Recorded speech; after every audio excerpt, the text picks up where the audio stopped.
Vamos abrir as nossas Bíblias em Mateus, capítulo 6. Vamos ler do versículo 19 até o versículo 34.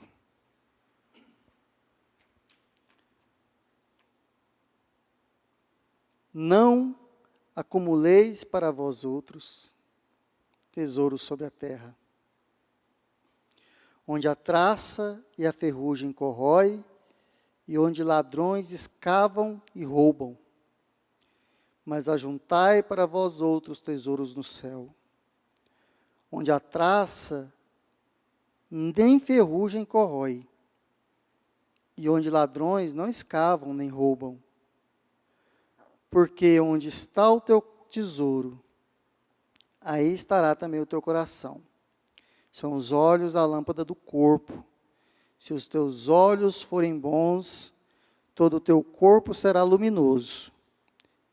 Se, porém, os teus olhos forem maus, todo o teu corpo estará em trevas. Portanto, caso a luz que em ti há sejam trevas, que grandes trevas serão? Ninguém pode servir a dois senhores, porque ou há de aborrecer-se de um e amar ao outro, ou se devotará a um e desprezará ao outro. Não podeis servir a Deus e às riquezas.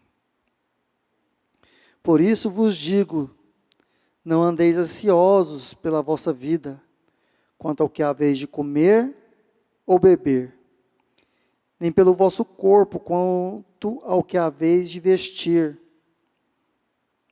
Não é a vida mais do que o alimento, e o corpo mais do que as vestes? Observai as aves do céu, não semeiam, não colhem, nem ajuntam em celeiros, contudo o vosso Pai Celeste as sustenta. Porventura não valeis vós muito mais do que as aves? Qual de vós, por ansioso que esteja, pode acrescentar um côvado ao curso da sua vida? E por que andais ansiosos quanto ao vestuário? Considerai como crescem os lírios do campo. Eles não trabalham, nem fiam.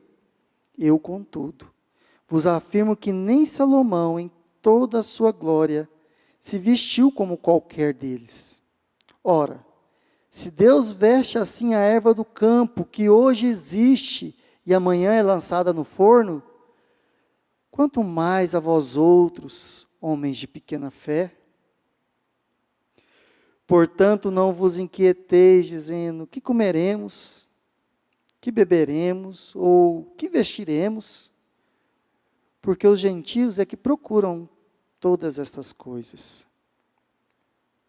Pois o vosso Pai Celeste sabei que necessitais de todas elas. Buscai, pois, em primeiro lugar, o seu reino e a sua justiça, e todas estas coisas vos serão acrescentadas. Portanto, não vos inquieteis com o dia de amanhã, pois o amanhã trará os seus cuidados. Basta ao dia o seu próprio mal. Espírito Santo, nós nos submetemos nesta noite à palavra do Senhor. Colocamos a nossa mente, o nosso olhar e o nosso coração debaixo do senhorio do Senhor. Que nessa noite, Senhor Deus, o Senhor possa falar conosco, possa ministrar no nosso coração, possa encher a nossa vida, Senhor Deus, de alegria e de vida. Que a palavra do Senhor venha nos confrontar, nos limpar, nos transformar. E que nós saiamos daqui, Senhor Deus, mais crentes, mais adoradores, mais intensos, mais teus. No nome de Jesus. O Sermão do Monte, que está em Mateus 5, 6 e 7, ele é um sermão que é o chamado Sermão do Reino, que Jesus, ele profere esse sermão para os seus discípulos. Se nós abrirmos a Bíblia lá em Mateus 5, a gente vai perceber que Jesus, vendo as multidões, ele se assenta no monte, e os seus discípulos se achegam a ele, e ele começa a ensinar-lhes dizendo, e começa com as bem-aventuranças, e ali ele vai passando por diversos ensinamentos de comportamento, ressignificando alguns pontos da lei de Moisés, da lei de Israel, vem falando sobre comportamentos de disciplinas, de como orar, como jejuar, como dar esmolas, e chega num ponto, nesse ponto aqui, em que ele começa a falar sobre isso. E o Sermão do Monte, ele é o Sermão do Reino. E o que quer dizer isso, o Sermão do Reino? Porque ele foi escrito para quem é do reino. Então, se você não é do reino e tentar viver de acordo com o Sermão do Monte, você não vai conseguir. Porque o Sermão do Monte, Jesus, no Sermão do Monte, ele lança bases muito fortes, ele lança bases muito revolucionárias, que é totalmente diferente de tudo aquilo que a gente imagina como viver na terra. Porque o Sermão do Monte não é para quem quer viver na terra. O Sermão do Monte são para aqueles cuja esperança não está nesta era, e o Sermão do Monte é para aqueles cuja esperança não está aqui. Quem tentar viver o Sermão do Monte para se dar bem aqui, vai ter uma frustração muito grande. Porque o Sermão do Monte são para cidadãos, ou cidadãos, do reino. São para cidadãos do reino. São para pessoas que são filhos. Não é à toa que uma parte em que Jesus ensina a orar, ele começa com pai. E quem são para pessoas que são filhos do reino, são filhos que têm a identidade do reino, que têm as características do reino. São pessoas que não fazem parte mais da esperança desta terra. Também o Sermão do Monte é escrito para pessoas que são feitas sacerdotes. Porque um reino é feito de cidadãos, de sacerdotes e de um governo. E a palavra do Senhor diz que nós somos feitos um reino de sacerdotes.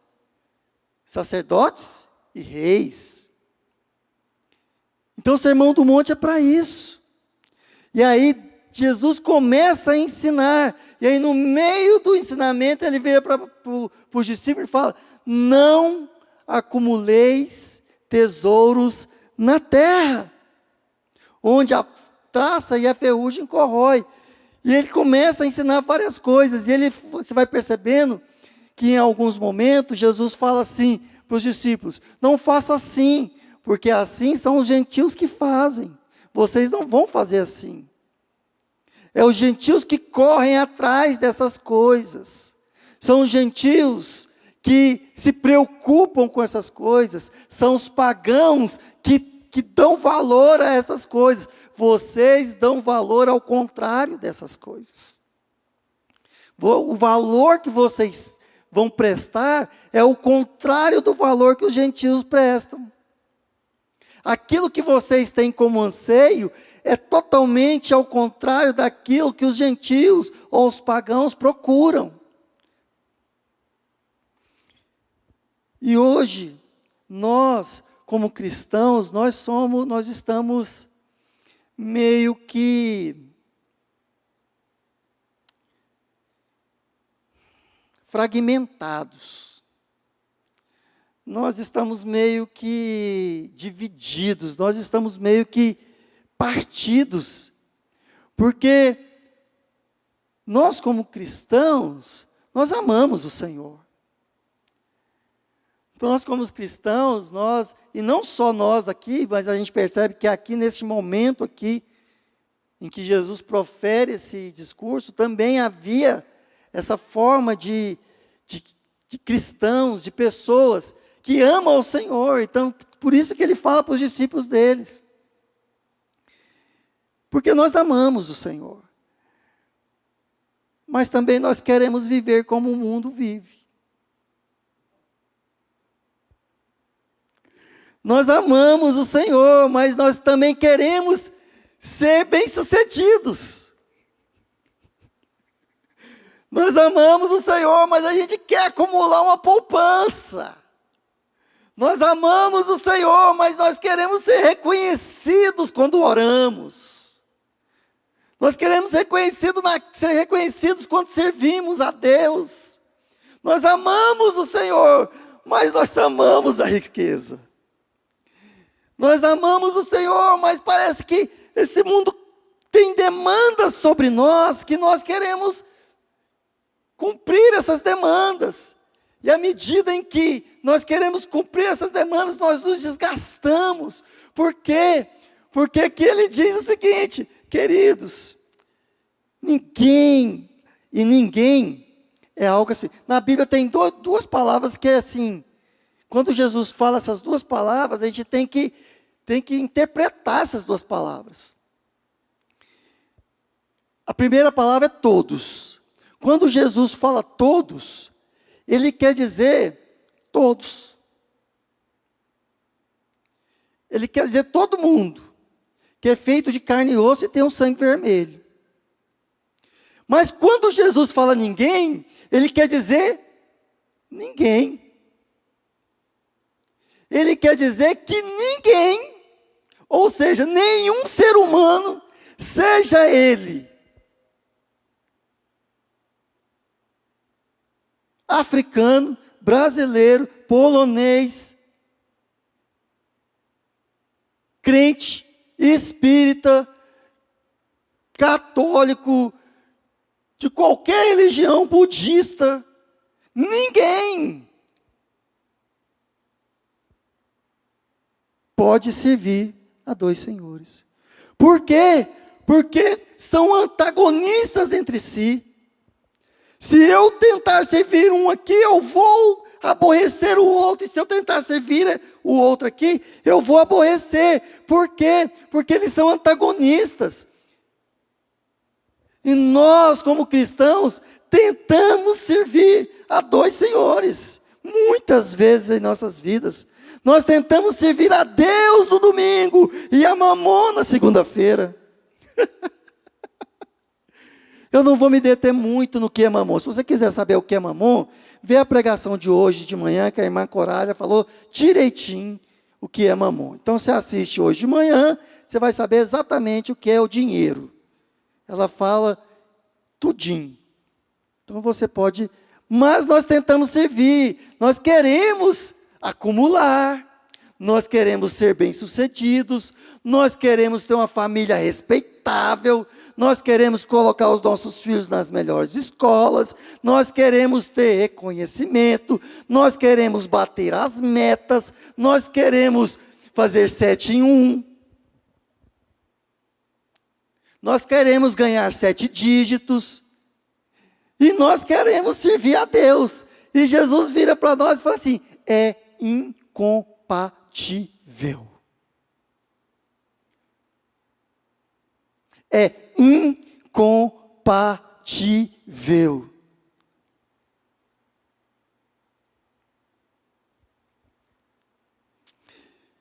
E isso é algo complexo para nós. Por quê? Porque ele começa falando que os gentios, qual que é a diferença entre os gentios e os filhos? A diferença, meus irmãos, é que os gentios correm atrás de todas essas coisas. E os filhos? O filho corre atrás de uma coisa. Os filhos, eles se preocupam com apenas uma coisa, enquanto os gentios, eles se preocupam com todas essas coisas. Eles têm preocupações diversas. E o problema de nós hoje como igreja é que nós entramos nesse círculo, nessa corrida por todas essas coisas. Nós viemos para a igreja não para preocupar com uma coisa. Nós viemos na igreja para se preocupar com todas as outras coisas. E isso nos leva a uma vida totalmente seca, totalmente desarrumada, totalmente no caos. Nos leva a uma vida totalmente sem sentido. E a gente olha para nós mesmos e nós vemos esse grande vazio. Por quê? Porque Jesus nos chama a viver uma vida abundante. Uma vida onde a água do rio da vida flui dentro de nós. E nós fluímos em Deus. Mas quando nós olhamos para nós mesmos, mesmo frequentando uma comunidade cristã, nós nos vemos o quê? Naturais, vazios, sem sentido. Uma vida normal.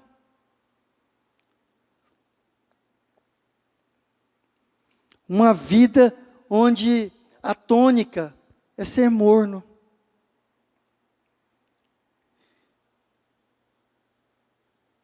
E Deus nos chama para uma vida intensa. Deus nos chama para uma vida de radicalidade. Deus nos chama para uma vida cheia do Espírito Santo. Max, então o que eu faço para passar de uma vida natural para uma vida intensa em Deus? Uma das primeiras coisas, eu preguei sobre isso semana passada, mas uma das primeiras coisas é eu reconhecer que eu sou natural. Você às vezes não é carnal, você ama o Senhor, mas você é natural. Você ama as coisas do mundo, você ama a Deus, mas você ama mais o seu iPhone. Às vezes você esquece a Bíblia, mas não esquece o telefone. Você esquece de ler a palavra de Deus, mas não esquece de checar os seus stories. Você é natural. Você ora para um Deus distante, para um Deus que está lá no céu. Mas você olha para dentro, tão vazio. E nós precisamos chegar a um momento do desespero. Porque só quem chega à beira do desespero e olha para si, é que consegue ultrapassar o desespero. Porque se eu olho para mim e acho que está tudo certo, não, está tudo normal, eu sou um bom cidadão brasileiro, eu pago os meus impostos, eu vou na igreja uma vez por semana, eu dou até o dízimo.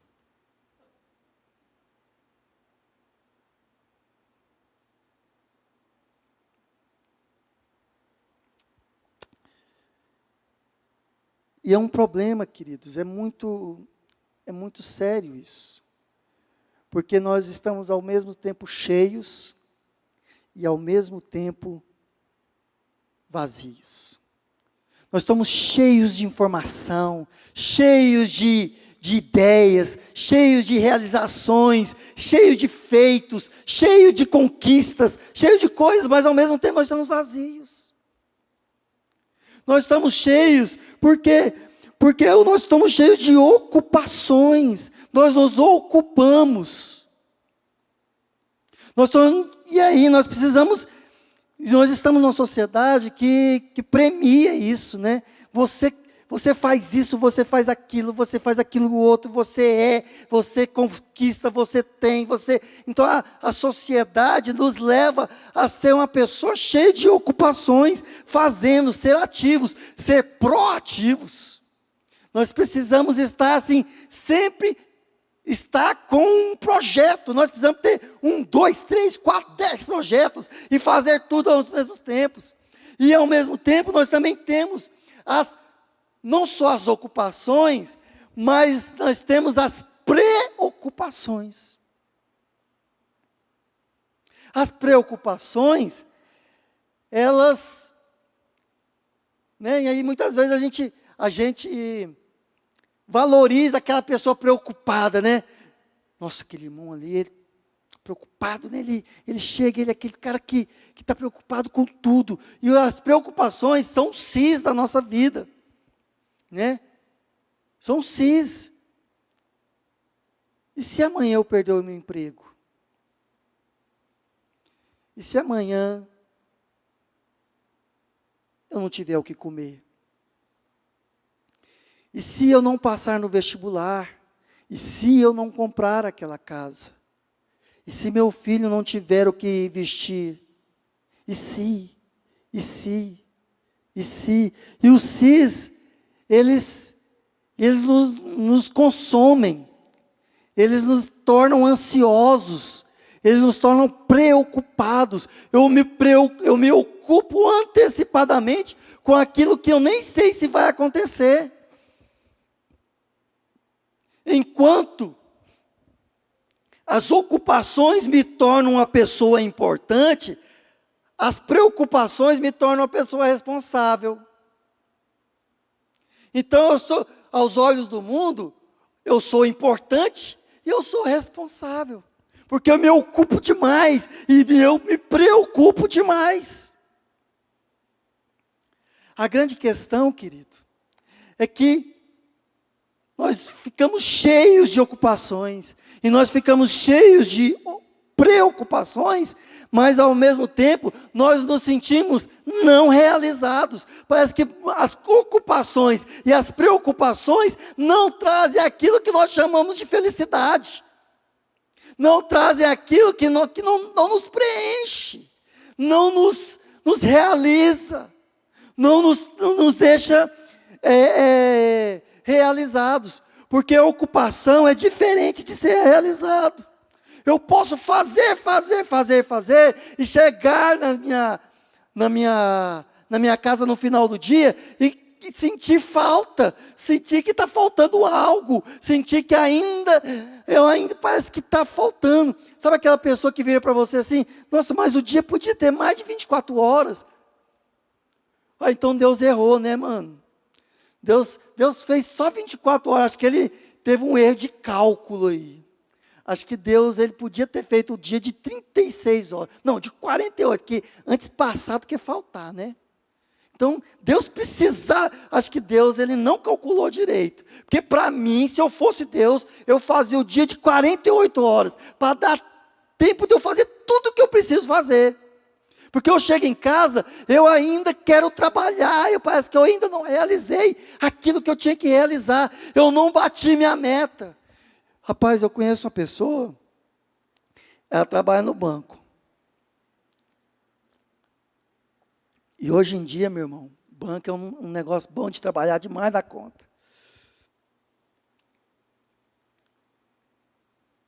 E eu encontro com ela toda semana. Quase toda semana. E o negócio dela é meta, meu irmão. Ela bate a meta. Mas eu olho para a cara dela, ela está sofrida, abatida, sem vontade de cantar uma linda canção. E mesmo ela batendo a meta, eu olho para a cara dela, ela não está realizada. Eu falo assim, rapaz. E aí como diz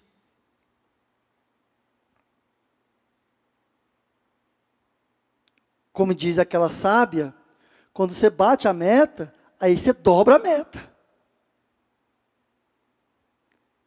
Aí tem que dobrar a meta. Aí, meu filho, eu fico com dó da pessoa.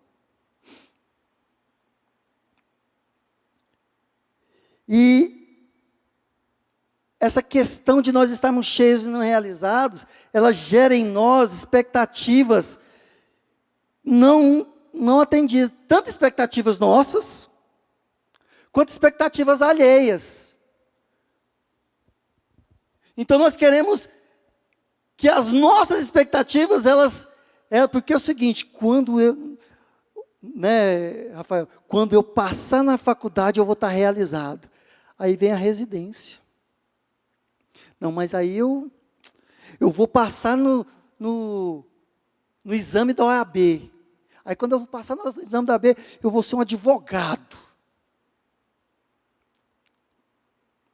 Não, mas aí, quando eu ganhar meu primeiro 1 milhão, então nós temos expectativas.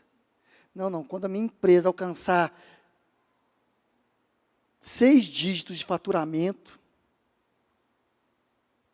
rapaz, quando eu tiver um filho, quando eu me casar, quando. Então as expectativas nossas nos geram isso. E aí, queridos, tem um problema, é muito perigoso viver assim. Porque quando nós temos expectativas não realizadas, nós temos um problema que ele vai se agravando. Ele vai se agravando em 3 níveis. Primeiro, o primeiro nível, ele é um nível de enfado. Você fica assim, enfado é que você começa a ficar sem prazer com as coisas. Parece que aquilo vai ficando sem sentido. Né? Vai ficar sem significado. O enfado é o tédio. Ai, de novo. Bater a meta de novo. Ir para esse trabalho de novo. Parece que as coisas não têm valor. Parece que você trabalha e o trem não chega. A tal felicidade não chega. A tal realização não vem. Parece um coelho correndo atrás da cenoura. Parece que é um vazio sem sentido, e sem enfado, mano, nossa, enfado e canseira. Você chega aos 70 anos, fica igual Moisés, né? Ai, depois de 70 é enfado e canseira. Mas parece que ainda tem meta para bater. Rapaz, eu podia viver até os 100 anos. Para bater umas metas. Para ter umas conquistas. Mas meu corpo parece que está cansado.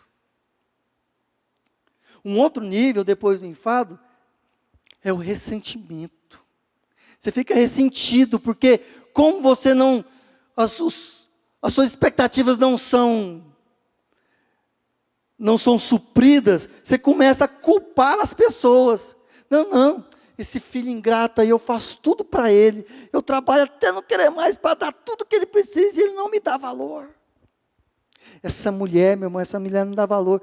Rapaz, eu quero levar ela, tudo que eu dou presente para ela, e faço e trabalho igual um condenado. E ela não me dá valor. Essa igreja não me dá valor, sabe? Eu fico horas dentro do banheiro, orando, cantando aquele louvor, e eles não me dão uma oportunidade. Ressentimento. Eu culpo as pessoas que não valorizam aquilo que eu estou fazendo. Nós começamos a nos sentir vítimas, usados, amargos, murmuradores. Todo mundo parece que não vê o meu talento, não vê o meu esforço. O ressentimento, tem um autor que fala que ressentimento é aquela ira congelada, aquela coisa que você fica... Rapaz, se aquele irmão falar uma coisa para mim, eu vou rasgar o véu em cima dele. Meu irmão, eu vou falar todas para ele. Eu vou descer da cruz e vou mostrar para ele como é que é. Aí depois eu subo de novo, mas eu vou falar. Ressentido. Por fim, um dos níveis mais pesados é quando nós chegamos à depressão.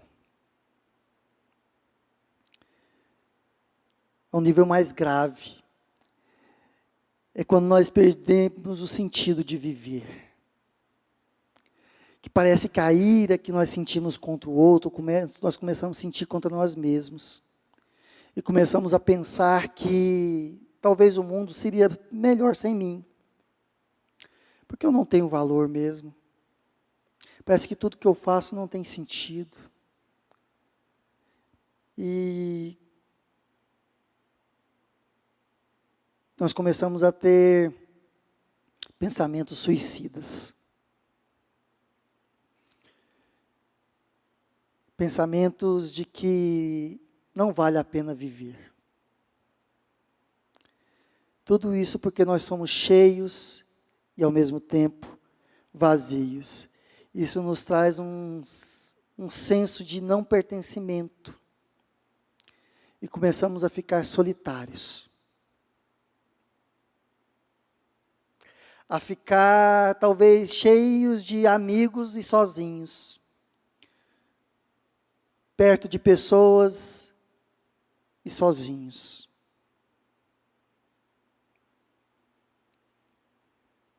Não se pode servir a dois senhores. E interessante que Jesus nos leva para o contrário. Jesus vira para nós e fala assim: por isso vos digo, não andeis ansiosos pela vossa vida. Não andeis ansiosos pela vossa vida. Quanto ao que haveis de comer ou beber. Nem pelo vosso corpo, quanto ao que haveis de vestir. Não é a vida mais do que o alimento, e o corpo mais do que as vestes? Jesus nos convida a andar na contramão daquilo que o mundo acha importante. Jesus nos fala o seguinte, que os nossos olhos, eles são a porta da alma, que onde nós colocamos os nossos olhos é o lugar onde nós adquirimos a nossa força. Se nós colocamos os nossos olhos na luz, o nosso corpo ficará cheio de luz. Mas se nós colocamos os nossos olhos nas trevas, o nosso corpo será cheio de trevas. Então nós precisamos ter muito cuidado onde os nossos olhos estão. Nós precisamos ter muito cuidado onde colocamos a nossa atenção, onde colocamos a nossa esperança, onde colocamos as nossas expectativas. Se as nossas expectativas estão nessa terra, cheios e vazios nós seremos. Mas se a nossa esperança está no céu, surgirá dentro de nós um rio, uma fonte a jorrar todos os dias para a vida eterna. E Ele nos convida, aliás, Jesus não nos convida, para aqueles que são cidadãos do reino, Jesus dá uma ordem, nos convoca. Ele fala desse jeito: olhai os lírios dos campos, olhai os pássaros, olhai e vede o quanto Deus é grande, porque nós queremos ver grandiosos feitos de Deus. Nós queremos ver grandiosas realizações, para que nós falemos assim: olha ali, ó, aquela ali vale a pena olhar. Mas Deus nos fala: olhai os lírios dos campos, olhai as pequenas coisas, porque nas pequenas coisas eu mostro a minha grandeza.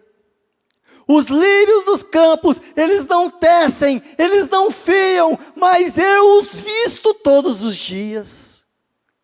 Se os lírios dos campos, se a erva, se as flores, são aquelas que um dia elas estão viçosas, mas no outro dia elas perecem, e eu as visto desse jeito, vocês que são meus filhos, têm a minha identidade, o meu DNA, a minha justiça, eu não vou vestir vocês. Olha os passarinhos, eles não semeiam, eles não colhem, eles podem cair um dia e morrer, e eles eu sustento, eu dou vida a eles, o canto deles é o meu louvor, e vocês que são os meus filhos, eu não vou alimentar vocês.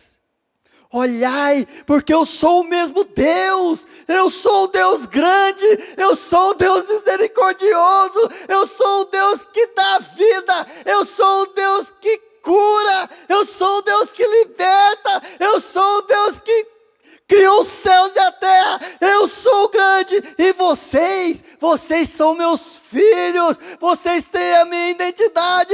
Parem de se preocupar com aquilo que os pagãos se preocupam, porque eles não creem num pai, eles não têm um pai, eles precisam se preocupar com todas as coisas, mas vocês precisam se preocupar apenas comigo, porque eu devo ser a única coisa que toma o seu coração, eu devo ser o centro, eu devo ser o tudo, eu devo preencher todas as coisas da sua vida, porque eu cuido de você. Eu cuido de você. Por quê? Não é porque você merece, é porque você é meu filho. Você é meu filho.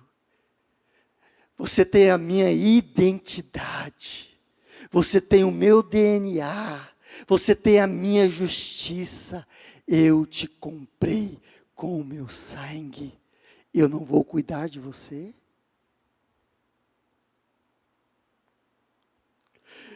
Se preocupe comigo. Me tenha no alvo. Vire os seus olhos para mim.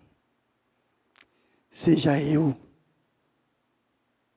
o seu primeiro, maior e único amor.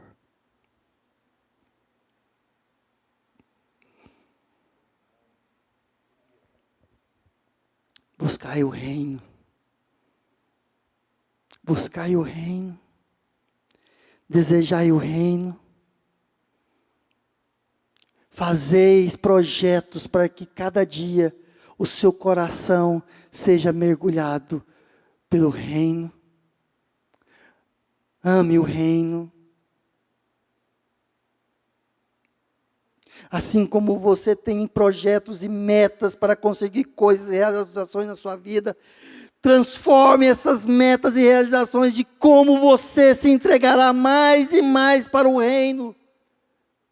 Como o reino tomará a sua vida, como a justiça de Deus se encherá dentro de você, como você será mais de Deus, como o filho pródigo que saiu, mas voltou e ele entendeu que a fazenda também era dele. Como você fará essa fazenda crescer, produzir, se espalhar e fazer o pai, que é o dono da fazenda, feliz, alegre. Não porque ele precisa de você, mas simplesmente porque você é filho. Filho.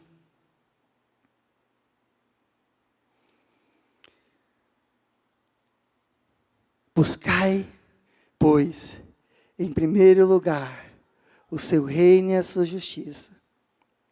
E todas essas coisas vos serão acrescentadas. Portanto, não vos inquieteis com o dia de amanhã, pois o amanhã trará os seus cuidados. Basta ao dia o seu próprio mal. Semana passada eu encontrei uma pessoa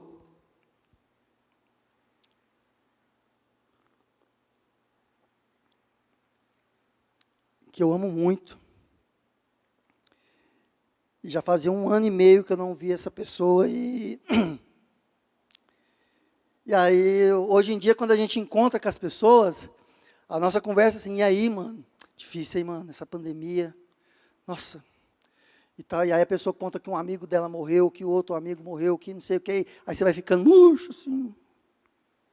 Tá, né? A pior coisa que existe é você encontrar um médico, né, mano? Porque aí ele...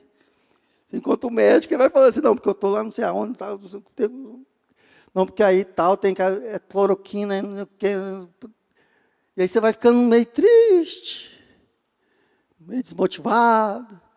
E eu encontrei essa pessoa, cara, e eu falei, e aí, não, e aí o início da conversa, e aí, só tá boa? Difícil, né? Esses tempos aqui. Ela virou para mim e falou assim, mas vai passar, é passageiro. Cara, como é bom você encontrar uma pessoa que crê em Deus. Aquela palavra dela foi uma água que desceu sobre mim. Ela não falou nada, não profetizou, não falou em língua, só falou assim, ó, vai passar. É passageiro. Tipo assim, Marx, a nossa esperança é o Senhor. Ainda que o nosso corpo exterior se corrompa, o nosso homem interior se renova dia a dia. Os nossos olhos precisam estar ligados no céu, porque o céu é eterno. O mundo é passageiro. Mas aquele que se firma no Senhor, permanecerá eternamente. Por quê? Porque a nossa esperança está firmada naquele que ressuscitou. Portanto, não vos inquieteis com o dia de amanhã, pois o amanhã trará os seus cuidados. Basta ao dia o seu próprio mal. Feche os seus olhos.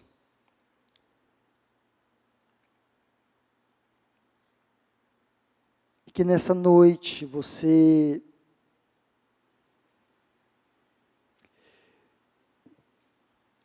possa virar para o Senhor, Senhor, eu sou um desses que me preocupo demais. Eu sou um desses, ó Senhor Deus, que eu quero ter tudo sob controle. Eu me desespero quando a minha conta bancária vai diminuindo. Eu me desespero quando a minha despensa vai ficando mais minguada. Eu me desespero quando os boletos chegam. Eu me desespero quando eu vejo o meu filho querendo algo que eu não posso dar. Eu me desespero, Senhor Deus, quando eu não tenho perspectiva. Eu murmuro. Mas nessa noite, Senhor Deus, essa palavra me fez lembrar que eu sou teu filho. Nessa noite, Senhor Deus, eu quero me arrepender. Nessa noite, Senhor Deus, eu quero dizer, Senhor, eis-me aqui, eu sou teu filho. E dizer, Senhor Deus, que o pão nosso de cada dia, Senhor Deus, é o Senhor que dá. Que assim, Senhor Deus, como eu quero liberar, Senhor Deus, perdão sobre a vida de qualquer pessoa que eu acho que que ela tem que me reconhecer. Ela não precisa, Senhor. Eu quero, Senhor Deus, declarar, Senhor Deus, nesse dia, nessa noite, neste domingo, que a única coisa que eu preciso na vida é me alegrar no Senhor. Dizer para o Senhor, ó Deus, que eu confio em Ti. E que eu quero aprender a cada dia a confiar em Ti. Confiar na Tua provisão. Confiar no Teu sustento. Confiar no Teu amor. Confiar na Tua misericórdia. Porque Tu és um Deus grande. maravilhoso, cheio de graça e misericórdia. Que o Senhor não deixe os seus filhos passar necessidade. Que o Senhor tem o melhor para nós. Senhor Deus, nessa noite eu quero me prostrar diante do Senhor e falar: Tu és o meu pastor e absolutamente nada me faltará.